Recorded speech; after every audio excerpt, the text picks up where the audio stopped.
Abby? Abby, Got it. What's up? what you doing there? Oh, I was thinking, since we're the host this week, you could do an intro like Ellen, where she catches hmm food in her mouth. We could do that, or I was thinking we could do something more traditional, like late night show hosts do, where they do like an opening monologue or something about everything that's current. And Sounds good to me, but we don't have a monologue. good point. Well, we're theater people, right? What if we do something similar to the Tonys, where we have this big opening number with like music and dancers and a song? And I love when they do that, but I don't have a song written. I don't have a song either. Hmm. Well, we can't argue about this like the hosts in the past did. It just doesn't reflect what our program's all about. We all get along so well. Right. I'm a rising senior. I think I can handle this on my own. Conversations we do in English, you know I don't speak Spanish. Not here. So can't do that. What if we just introduce it normally and then get on with the show? Okay, good idea. Yeah. So we're gonna get to see Jerry go into the fifth dimension again, and we're gonna hear an awesome story. Our improv troupe has a new game to show us. Our friend Jamie spent the night in the Cove where we keep all of our props, and it's really cool. He vlogged the whole thing. One of our seniors, Jake Doble, has a new short film too. And to wrap things up, we get to see a trailer from next week's episode about Larry and Laura and when they finally meet.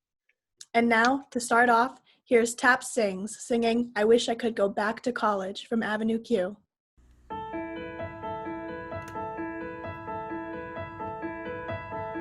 I wish I could go back to college. Life was so simple back then. What would I give to go back and live in a dorm with a meal plan again?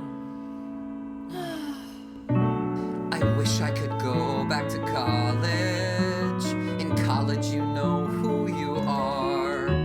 You sit in the quad and think, oh my god, I am totally gonna go far. How do I go back to college? I don't know who I am anymore. I wanna go back to my room and find a message and dry erase pen on the door. I wish I could just drop a class, Or get into a play, Or change my major. or fuck my TA. I need an academic advisor to point the way.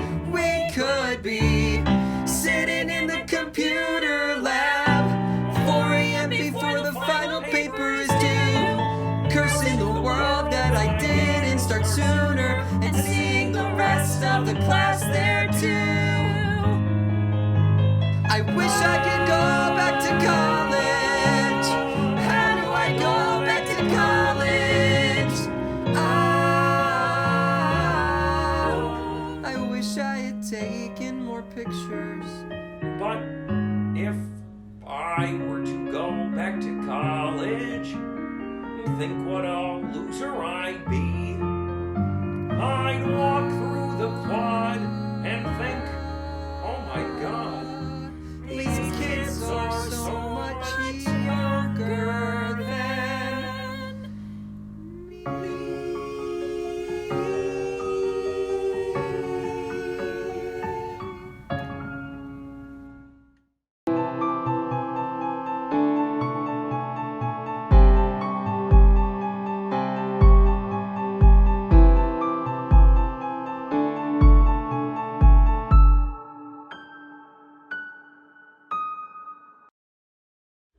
I thought today we should take a look at the heart of the warehouse.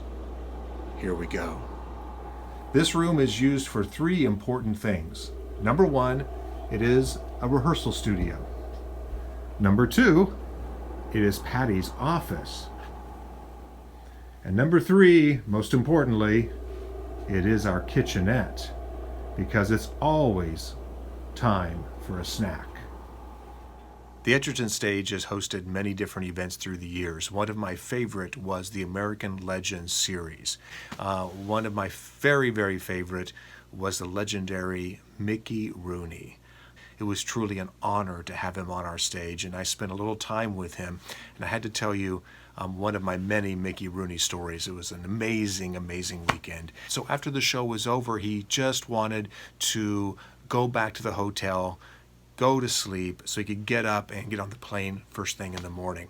The show ended, and we asked public safety to keep all of the fans, believe it or not, there was a lot of fans, and I asked them to keep them outside in the front, and we were going to take Mickey through the side door, stage left, and there would be a golf cart waiting for him because he had trouble walking.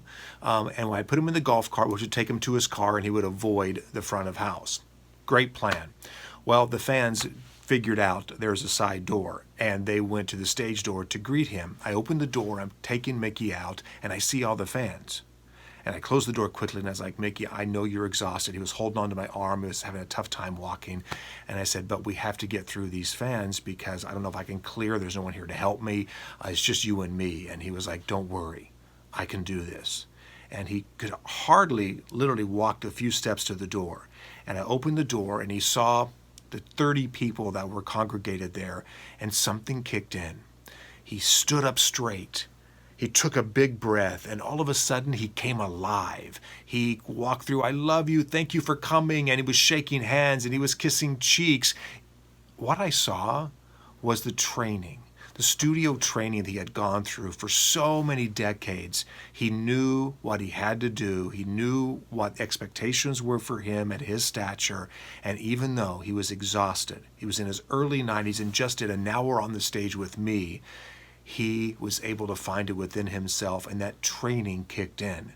We got him through the crowd, in the golf cart, and off he went to the beautiful Marriott in Trumbull.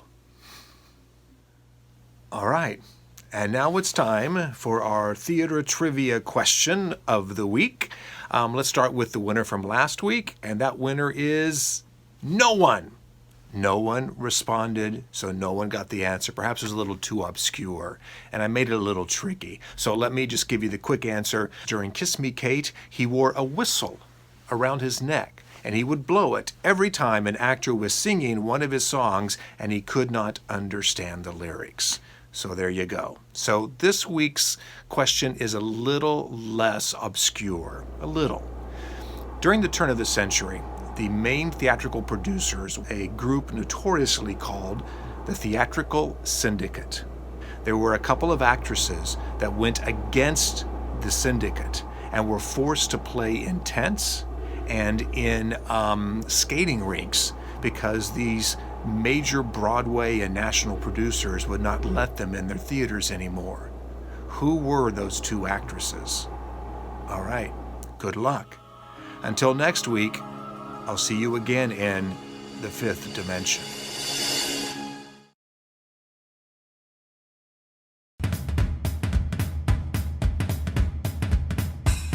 Hey guys, and welcome to Improv. Yeah, this won't work. This is worse. I can work with this. Hey everyone, and welcome to Improv. I'm your host, Christopher Cologne. This week, we're playing Ding. Ding is a simple game for 3 people that whenever you hear this sound effect, something in the scene will change. The scene this week will be taking place over a family reunion Zoom call. So, now that you know the rules, you ready to get to the game? Scene in 3, 2, 1. Hey! Welcome to the family reunion Zoom call. How we doing? Yeah. Hi. It's been years be since better. we've seen each other. Yeah, I know. You didn't even show up to my wedding. Ding. You didn't even show up to my engagement party. You didn't even show up to my husband's funeral. Well, you know, me and Eric had our disputes over the years. His name was George. So. Yeah, I'm really sorry that I hit George with the car. I really just didn't see him. Ding. Yeah, I'm really sorry that I pushed George off that cliff. I just didn't see the cliff. Ding. I'm really sorry George had that incident with the cat. I didn't see that cat. The cat was just, it snuck up on me. And then, you know, I'm sorry about that, about George. I miss him. I'm sure you do. I do. Whatever happened with the cat? He's mine now. He's down here. Oh. Meow. You Kitty still cat. have the cat that killed my husband? Hey, kitty cat. He didn't have a home. I gotta You keep should Kit put him to Cat sleep. safe. It's not Meow. a safe cat. He's safe. He's okay now. He's gotten my over the husband. bloodlust. Ding. He's gotten over the taste of a man's flesh. Meow meow. You know, George, I'm going to say it. I'm just going to come out and say it. George had it coming. Ding. George deserved it for what he did. Ding. George hated cats, so it was only right that a cat killed him. Oh, yeah? Well, what did he ever do to you, Steve? Well, if you really blocked that out? You really blocked out what happened between me and him in high school? I just asked you, didn't I? Fine. Before you married him, George was my high school. Can't even say it. Can't even say it. George was my high school mime. I'm sorry? Yes. That was George? That was George. Yeah, you remember. He would follow me, put me in a box, and I'd be so Ding. confused. He'd tie a rope around me and pull me across the hall. Ding. He would open a hole in the ground that wasn't really there, but I'd still fall through anyway somehow. You know, you're not Crazy. giving him enough credit, okay? He started that mime club all on his own. Credit. Okay? He made my life a living hell. That mime club, if I remember correctly, was my idea. I came up with a great name for it. Oh, I'm sure, Steve. Everything's your idea. What was the name you came up with? Mime time. Ding. Mime rhyme. Ding. Crime by mime. Mime with 2 M's without the E and the I is an actual I. So it just spelled mom. That stupid mime, you and your mime club, that stupid mime club, it was so exclusive. Just because I couldn't make the box right, you just wouldn't let me in. You wouldn't let me even try on the makeup. It's the simplest mime job. It's not easy to a box. It's not easy. Like, you know, you don't know where the hands go. Guess what? You know what? That's all besides the point now because George is in a box he can't get out anymore. Jesus, Steve, you failed clown school and now you have to be a mime. Too bad. Stop being bitter about it. Ding, ding, ding, ding, ding, ding, ding, ding.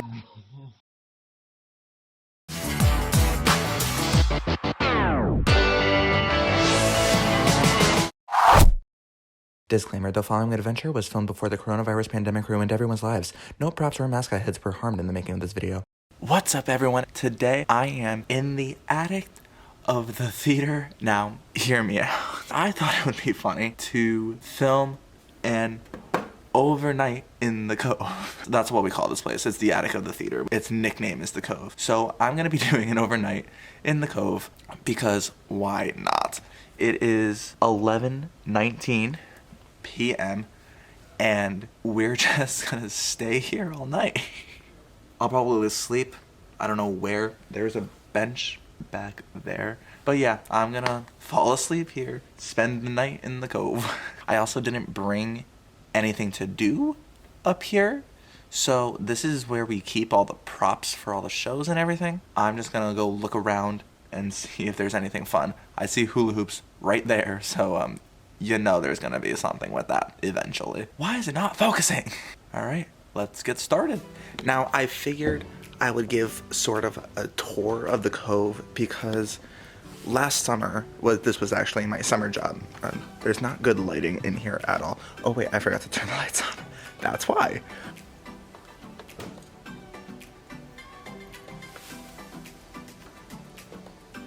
And we're back, and there's light, and it's so much nicer in here already.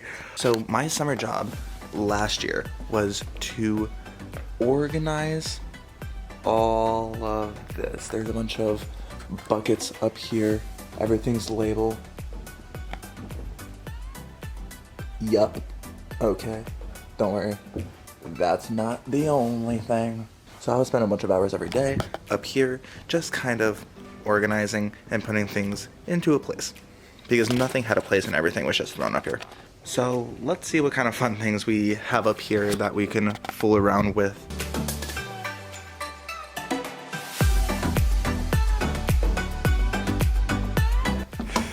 This one lights up.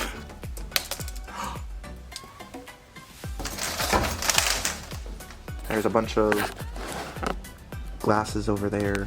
There's hula hoops, a backpack, a cauldron for Halloween, canes and umbrellas and everything.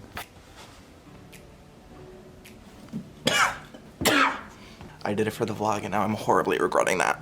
This is probably the oldest TV I have ever seen. It's a typewriter. I don't know. This is gonna be a long night.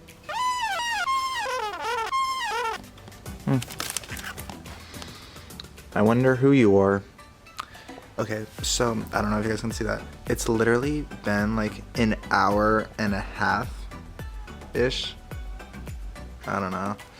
And I'm running out of things to do. I'm so bored. I might just go to bed.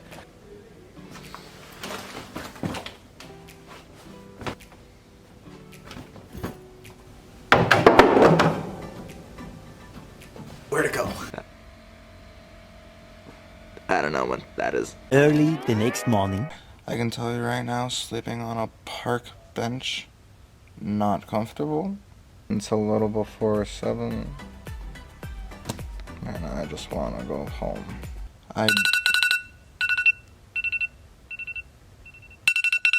Shut up. So it's 7 o'clock now. And I'm over it.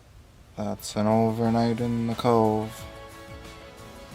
I'm going home. Please remember to like, subscribe, share with your friends and family and whoever. Bye.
love the Googles and the YouTubes. God bless you.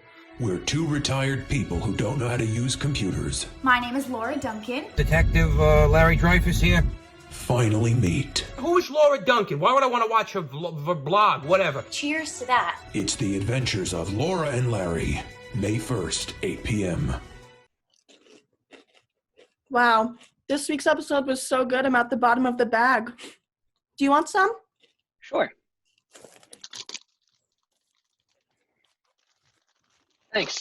You know, that trailer at the end of the episode got me so excited for next week. Me too. You know, I think we're the best hosts yet. We didn't argue or anything. And we even shared. You know what? Unlike last week's host, I'm actually going to let the freshmen finish off the show tonight. Thanks for watching. See you guys next week. Good night. Good night.